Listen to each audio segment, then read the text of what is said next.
Pasadena, which, as some of you may know, is about a 3-hour drive from here.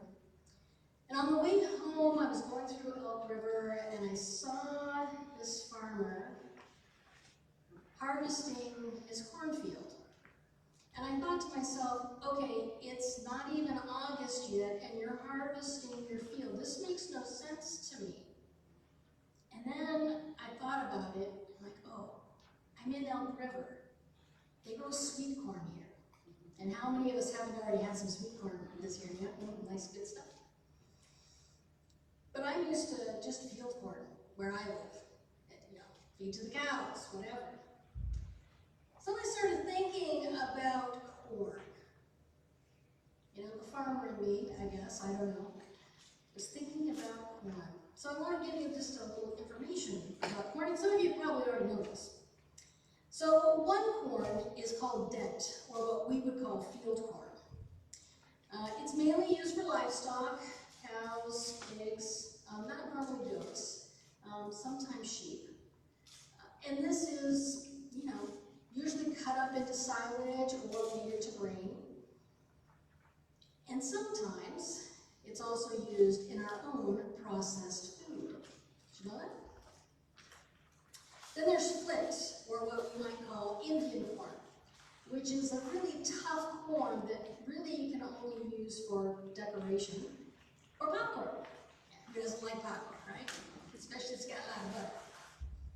And then there's one called flour corn. Well, that's kind of simple. You chop it up and grind it and turn it into flour to make tortillas or certain types of bread.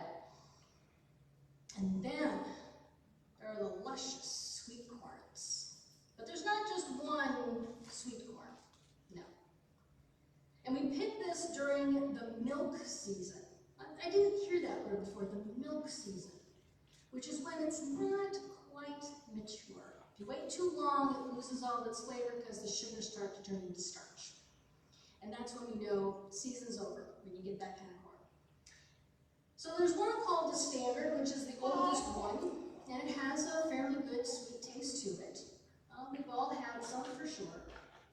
Then there's one called sugary extender.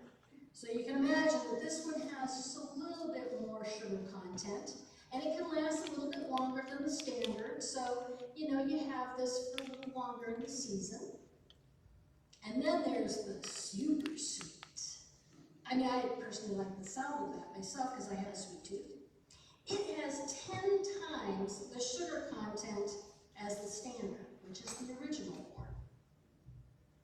And then there's one called pod, which is actually a title for a lot of different types of corn, but these are ones that are mutations of standard and all of these other pieces that are used for different things like ethanol and food processing. And it's not usually stuff that we would have in the grocery store to eat. The most popular is called Silver Queen, and there's also one called Butter and Sugar. Butter, sugar, what more can you ask for? And then the one that has the highest yield, which is one that probably most of us have had more than any other, is called Jubilee, which is the super sweet corn, and it's a hybrid. Now you probably wonder, what does this have to do with what we're talking about in Scripture today? Good question. I don't know. What do we think? No, I'm sorry. We are in a time where we sometimes feel like, where are we going to go with all of these things that are happening, not just in our own country, but around the world? We feel like this is some chaos that has just ripped us apart. That we are having to deal with this in a way that it's kind of like weeds. The weeds that we want to pull out when the corn is trying to grow. It's, little itty bitty stuff. So that it can be knee-high at the 4th of July. Depending on how tall you are, that could change.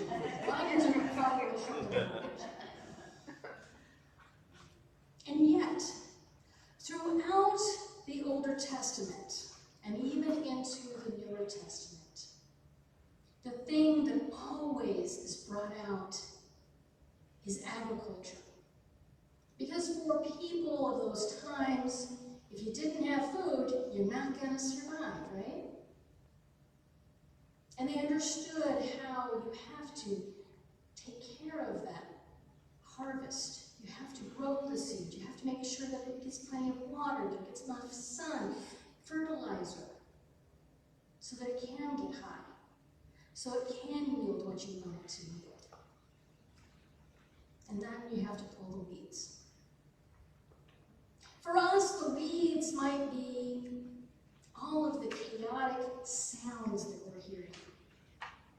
The news, social media, and even the conversations we may have with each other can be full of chaos and not necessarily a lot of truth or fact with them, even though we might think it does.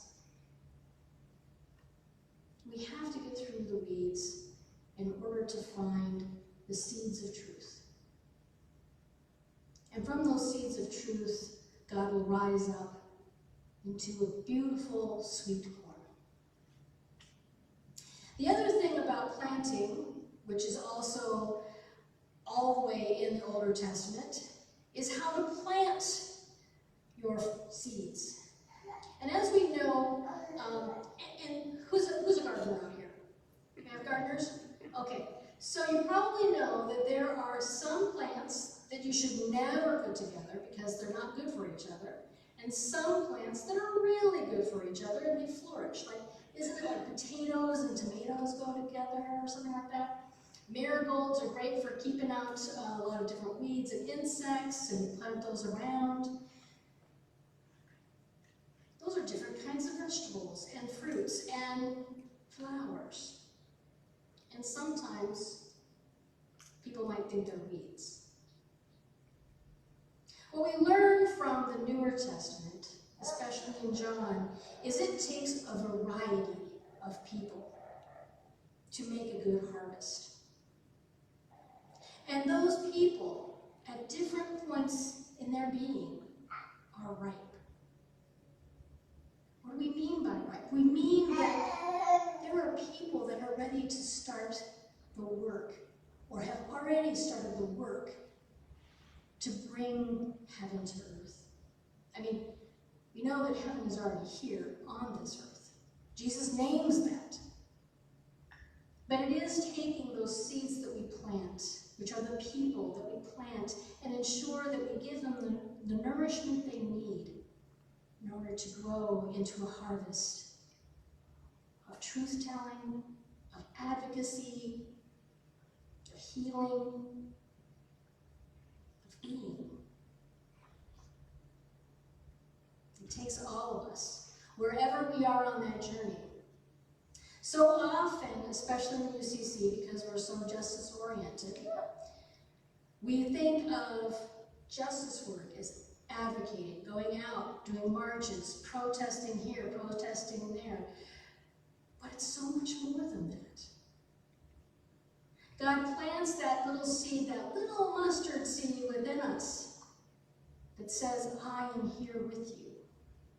I am the love that it will take to water the plants around you. Jesus is the fertilizer of that little seed inside that will help it grow so that you can not only feel the godly love within you, but it can pour from us. That might be a stretch. I might have gone, kind of out there. But I think it's true that we're all on a different journey for a different reason. We can't all be the same. We can't all think the same. We can't all advocate the same. Because it takes such a variety to ensure that the weeds and the bad bugs stay out of the way. There is chaos indeed in this world, but it's not the first time. It just feels really bad right now because we're living in it. And it might get worse before it gets better. But if we continue to nourish those plants within us and around us, and find the plants that may look different from us, but have some nourishing pieces to them as well, we will get through this. And we will get through this together. And we will be better for it. Because that's how godly love will pour from us and guide us in the future. Amen.